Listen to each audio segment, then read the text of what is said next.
Hello friends, welcome back to our channel. తిరుమలలో బ్రహ్మోత్సవాలు జరుగుతున్నాయి. తిరుమల శ్రీవారి బ్రహ్మోత్సవాలకు వచ్చే భక్తులతో తిరుపతి కిటకిటలాడుతోంది.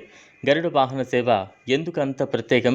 మూల విరాట్కు అలంకరించే ఈ ఆభరణాలు ఏడాదికి ఒక్కసారి బయటకు వస్తాయని మీకు తెలుసా?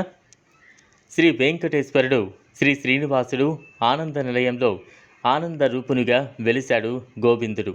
బ్రహ్మోత్సవాలలో స్వామివారు ఆలయ గడప దాటి వివిధ వాహన సేవలలో భక్తులకు విహరిస్తూ అనుగ్రహాన్ని అందిస్తారు. ఎన్ని వాహన సేవలు జరిగినా శ్రీనివాసునికి గరుడ వాహనం అంటేనే మిక్కిలి ఇష్టం. శ్రీ మలయప్ప స్వామి వారిని గరుడ వాహనంపై చూసేందుకు 2 కళ్ళు చాలు.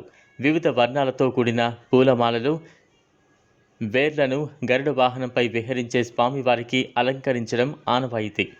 ప్రత్యేకించి గరుడ వాహనంలో గరుడ మాల బరువే 150 కేజీలకు పైగా ఉంటుంది.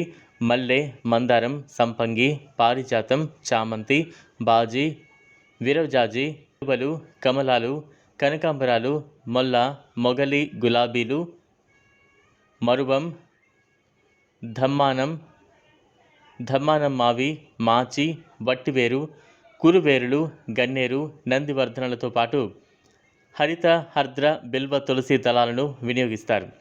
పురాణ ఇతిహాసాల ప్రకారం 108 వైష్ణవ దివ్య దేశాలలోనూ గరుడ సేవ అత్యంత ప్రాముఖ్యతను సంతరించుకుంది.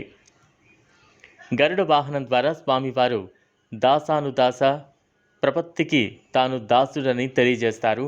అంతేకాక జ్ఞాన వైరాగ్య ప్రాప్తి కోరే మానవులు జ్ఞాన వైరాగ్య రూపాలైన రెక్కలతో విహరించే భగదధిష్ఠితుడైన గరుడను దర్శిస్తే సర్వ పాపాలు తొలగుతాయని భక్తి కోటికి తెలియజెప్తున్నాడు.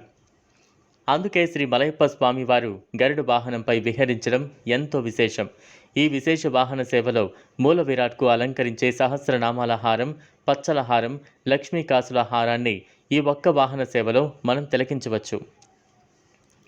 చూసారు కదా ఫ్రెండ్స్, ఇది వాళ్ళ వీడియో. ఈ వీడియో కనుక మీకు నచ్చినట్లయితే లైక్ చేయండి, షేర్ చేయండి, ఛానల్ను సబ్స్క్రైబ్ చేసుకోండి. Thanks for watching.